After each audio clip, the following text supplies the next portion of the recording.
În clipul de astăzi vreau să vă arăt cum pregătesc o unitate internă pentru iarnă. Adică cum pentru iarnă. Persoanele care o să stea în apartament o să se încălzească cu aerul condiționat, da? În clipul de astăzi am să vă spun așa pe amănunt ce o să vedeți aici. Dacă o să vă intereseze, vă uitați mai departe. Dacă nu, nu e nicio problemă. O să vă arăt cum curățăm filtrele, cum dăm carcasa jos, cum se demontează și cum se pune înapoi. Pas cu pas vă spun toate astea. După aia o să scoatem ventul ăla, o să o curățăm și o să vă arăt cum curățăm și radiatorul, ca să nu chinuim unitatea externă. Ok? Dezinfectare și toate cele ce trebuie făcute. Așa că, ce să vă zic, vizionare plăcută și sper să vă fie de folos acest clip. Primul pas, da? Desfacem capacul. Prindeți de laterale, da? Și trageți în sus. Așa se deschide capacul la unitate internă, da? Pe urmă, avem filtrele care ridicăm puțin în sus și le tragem în jos, pur și simplu, da?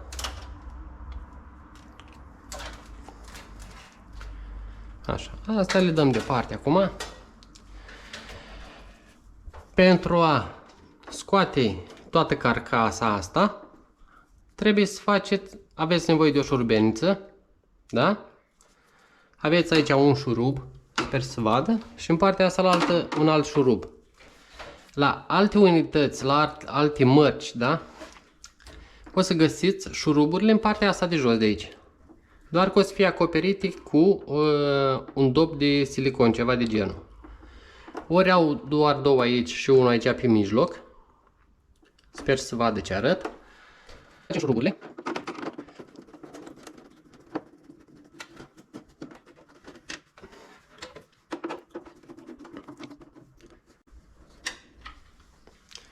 Așa, după ce ați desfăcut șuruburile, închideți capacul.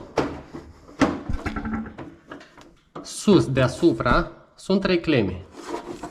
Aici, ori trageți de ele și o să iasă, da? Ori, dacă nu, cu o șurubeniță dreaptă. După ce ați desfăcut deasupra clemele, da? Partea asta de jos e băgată toată în cleme, da? Dacă când dați în jos și vedeți că nu vrea să iasă de acolo, încercați cu mâna așa puțin și ea iese, da? Și o trageți jos. Acum, pentru a da jos paleta, doar faceți așa, o înduiați puțin și ea trebuie să iasă. Așa, acum o scoatem de la motorașul de aici. Acum să vă arăt cum arată radiatorul. Ia uitați ce are pe aici, așa. Pentru a da colectorul de apă jos, scurgerea cum ar veni, da? Avem două șuruburi, unul aici și unul în partea asta la altă. Desfacem.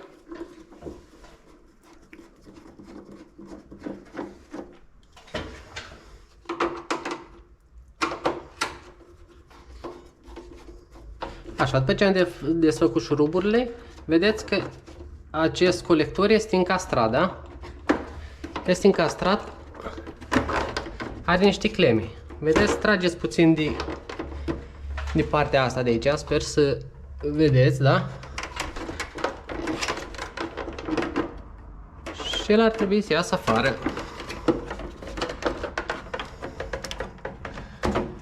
Vedeți clema asta? Trebuie să treacă de clema aia, da? Ia uitați ce am descoperit noi aici. Stați așa. Mai avem o clemă acolo. Așa. Uitați ce avem noi aici.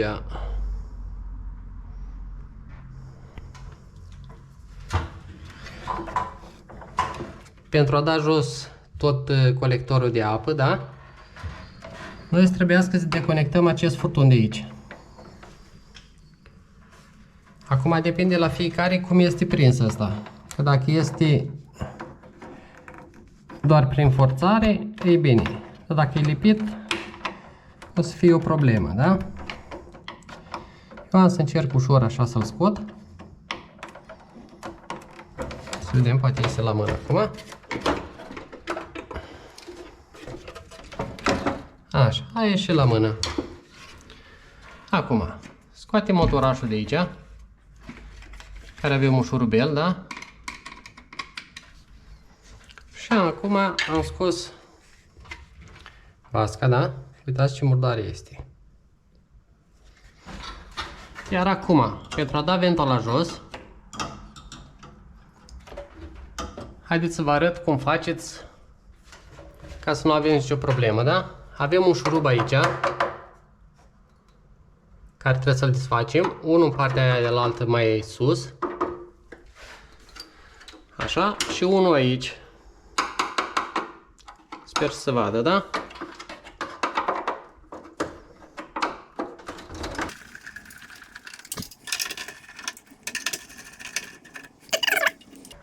Iar acum încercăm cu grijă. Așa, uitați. Vedeți ventul ăla, da? Normal, la ventul ăla, vedeți că lipsește un spațiu. Aici lipsește un spațiu, da? Vedeți, ori aveți șurubul aici înăuntru, care trebuie să-l scoateți pe tot, da? De acolo. Dar dacă nu îl avem aici, trebuie să mai desfacem puțin aici plasticile astea, da? Acum, desfacem și partea electrică de aici, ca să nu ne încurce. A căzut jos.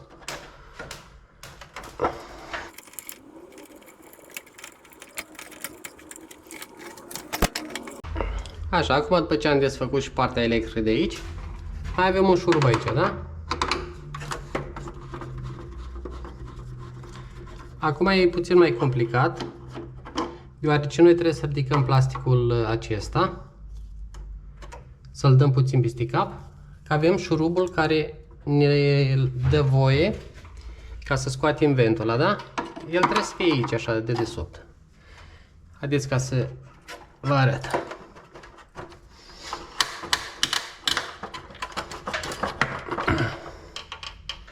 Așa, nu trebuie să-l desfaceți tare, da? Uitați acolo șurubul, da? Aici unde e motorul. Deci asta îl desfacem de tot, da? Și v-aș recomanda să folosiți o șurubeniță cu magnet, da? Acesta. Iar acum ridicați din partea asta.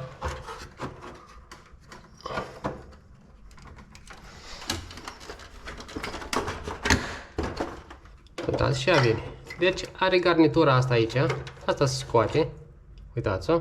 Rotița, da? Care se învârte. Iar acum el trebuie să iasă, da? Uitați. Uitați ce are înăuntru, da?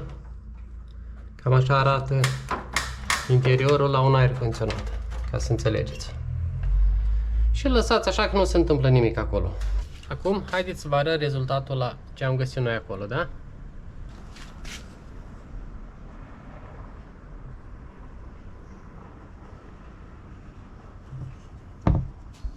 Cam așa arată tăvița de scurgere.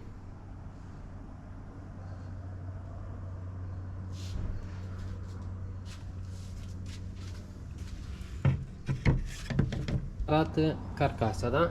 Uitați ce are pe acolo.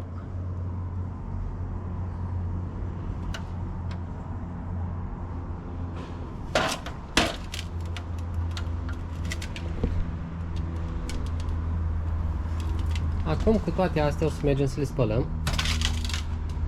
O să vă arăt cum arată unitatea internă, da?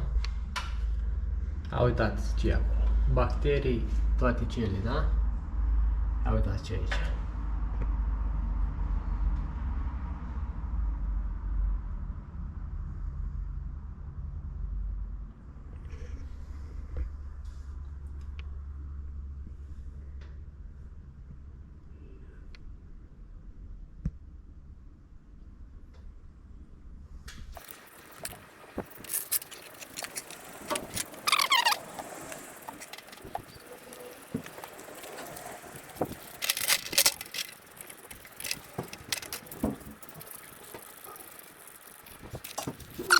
Eu spăl cu furtunul cu apă, da? Ia să vedem ce iese.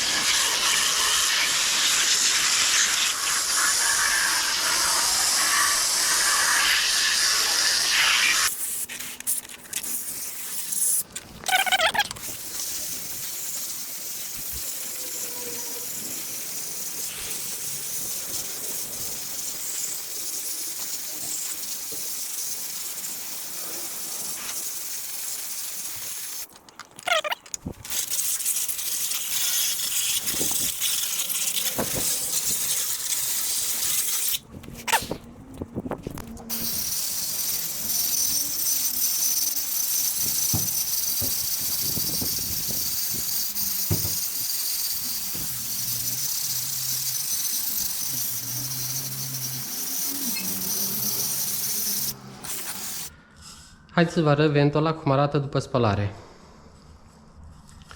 Din neagră este albastră, da? Și colectorul de apă, da? Și cu scurgerea. Uitați ce curată este acum. Acum noi să începem montajul, da? Înapoi. Ca să spălăm radiatorul de sus, prima dată o să trebuiască să montăm colectorul de apă.